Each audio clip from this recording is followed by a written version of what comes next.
tragicómicas que pasan en la cuarentena. Que yo creo que la mayoría tenemos anécdotas tragicómicas para contar. Totalmente. De la cuarentena. Totalmente. Si empiezo no termino más.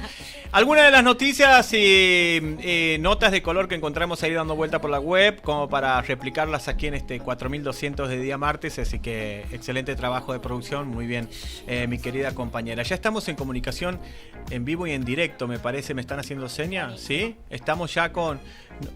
Tenemos una noticia más. Esto tiene que ver con la última noticia que quería compartir. Advierten sobre el aumento de la violencia obstétrica en el marco de la pandemia. Yo les voy a comentar esto, pero quiero ahora darle paso a Luciana Rosenberg, que es una partera sumamente comprometida con la lucha de las madres o de todas aquellas personas que eligen transitar sus partos de una manera respetada. Así que le quiero dar paso a ella que nos cuente más. Hola Luciana, ¿cómo estás? Buenas tardes. Hola, ¿qué tal? Buenas tardes. ¿Se escucha bien? Perfectamente. Muy bien. Genial, porque la tecnología no sería lo mío. Muchas gracias por brindarnos tu tiempo para venir acá a charlar sobre esta noticia que también nos ha llamado la atención y que nos parece interesante poder difundir. ¿Podés contarnos un poco, porque sé que sabes de qué artículo nos estamos refiriendo y más o menos de qué habla? ¿Nos puedes explicar un poco más sobre cómo se está viviendo esta situación en cuarentena? Bien, sí, bueno, gracias por la invitación, sobre todo para visibilizar esto que vienen sufriendo las mujeres hace muchos años, que es la violencia obstétrica, y que, bueno, lamentablemente en el contexto de la pandemia se ha agudizado mucho.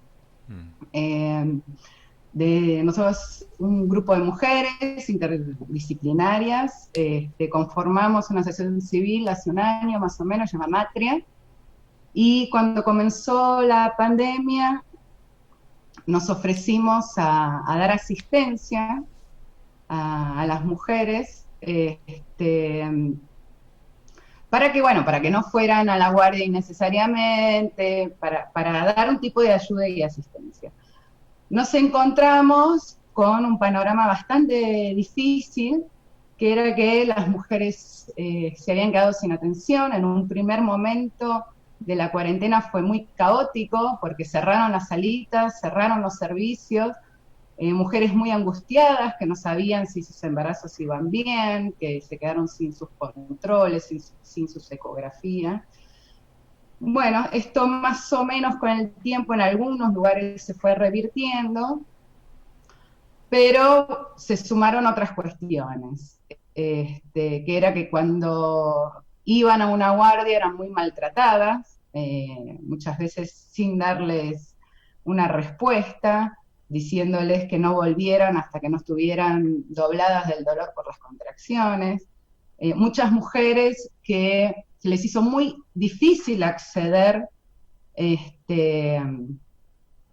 a las instituciones, a los hospitales, porque estaban solas con sus hijos, hijas, y no tenían con quién dejarlos, situaciones económicas.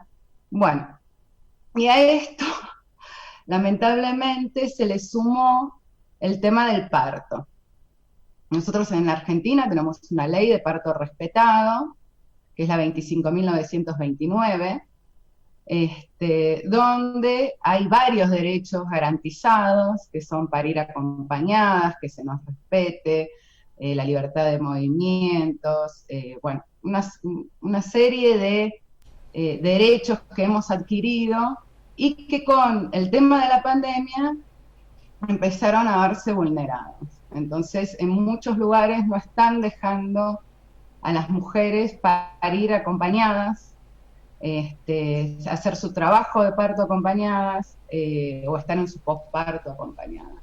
Y la realidad es que desde la Organización Mundial de la Salud, desde el Ministerio de Salud de la Nación, desde la CONSAVIR, todas las recomendaciones y los protocolos son que la pandemia no es una excusa para impedir o eliminar estos derechos, que las mujeres siguen teniendo el derecho a elegir una persona con la cual estar acompañadas, que pasará por un triage, que esa persona no tiene que ser ni mayor de 60 años ni menor de 18, y esa persona no debe tener ningún factor de riesgo. Bien. Pero no se nos debe impedir el poder estar acompañadas. Sí, y sí. la verdad es... Perdón. Sí. No, que si nos ponemos a repasar todo esto que vos dices, cada paso de la ley, uno puede dar cuenta realmente de que no habría por qué cancelar esos derechos. Y por lo que yo estoy observando, porque tengo una amiga muy cercana que está pasando por esta situación actualmente aquí en Santiago del Estero, que pareciera, bueno, por ejemplo, en las salitas en general, porque se va a atender a una salita, están atendiendo urgencias. Entonces como que todo es tratado de esa manera, inclusive su consulta. Pareciera que hay una cuestión burocrática que empieza como a molestar y que bueno, y que realmente sucede esto que vos estás diciendo. Como que se aceleran los protocolos, por decirlo de alguna manera. Sí, creo que son varios temas. Uno de los temas es que un protocolo institucional no puede ir sobre una ley nacional y sobre protocolos nacionales. Inclusive el protocolo de la provincia de Santa Fe habla de que pueden estar acompañadas. Quisiera hacer un paréntesis porque además de esta vulneración, la realidad es que las mujeres, el 80-85% de las mujeres, tienen embarazos sanos. El embarazo es un hecho fisiológico, no es una enfermedad. Entonces, la verdad es que no se entiende bien el por qué institucionalizar en un contexto de pandemia, mezclar enfermedades con un hecho que es el embarazo y el parto, que son fisiológicos y que no son enfermedades.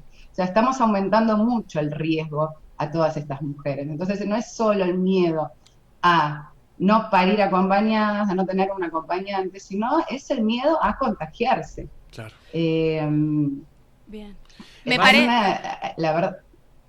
Recién lo decíamos ¿no? Que algunos colores que tiene esta pandemia, recién lo decía mi compañera, algunas experiencias que habían quedado ahí y escucharte hablar a vos, como también escucho hablar a muchas de tus compañeras que están desde otro lado de esta pandemia, donde el trabajo de ellas se ha agudizado, profundizado y también se ha hecho como una cuestión de cuesta arriba en cada uno de los casos, porque es mucho más complicado conseguir a profesionales, es mucho más complicado poder asistir y acompañar. Sabemos que la violencia doméstica ha crecido o se ha mantenido en números increíbles cuando la violencia y el crimen ha bajado entonces primero saber de que existen o de que ustedes siguen ayudando y la red apoya, conteniendo. Y cómo hacen no solamente estas mujeres sino también la familia para contactarse con ustedes, cómo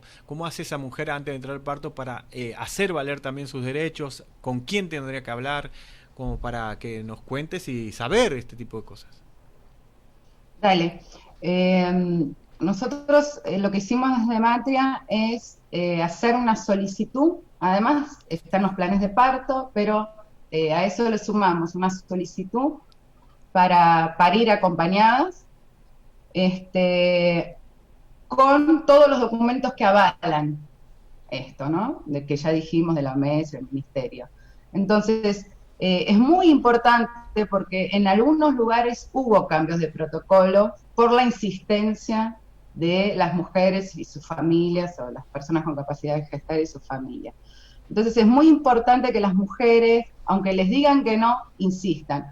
Una mujer que lleva y hace un pedido, quizás le digan que no, pero si hay muchas, ¿no? Como que el cambio tiene que ser entre todas, todes, se logran modificaciones. Entonces nos pueden contactar en Facebook, esperen que con esto soy muy mala, Matria, _Red Comunitaria en Salud. En Twitter es Matria_Salud. Y en Instagram es matria.salud. Perfecto. Y de todo el país se pueden comunicar con ustedes, ¿verdad? Eso es importantísimo. de todo el Excelente. país. Nosotros tratamos todo el tiempo de ver los protocolos provinciales Buenísimo, y buenísimo. los vamos subiendo, ¿no? A las redes, para que sea una herramienta más de cada provincia, puedan ir además con ese documento, que es ese protocolo provincial. Gracias, Luciana, por estar con nosotros acá desarrollando esta noticia. La verdad me encantaría que vuelvas. Seguramente vamos a seguir charlando con más tiempo en otra oportunidad. Pero valiosísima la información. Muchas gracias. Y una pequeña cosa, Sí. que es un pedido que venimos haciendo muchas organizaciones, mujeres, parteras, que es la habilitación de casas de parto, para todos estos partos que decíamos que son fisiológicos, que mal llamados de bajo riesgo, donde, bueno, serían lugares extra hospitalarios para tener otro tipo de atención y segura.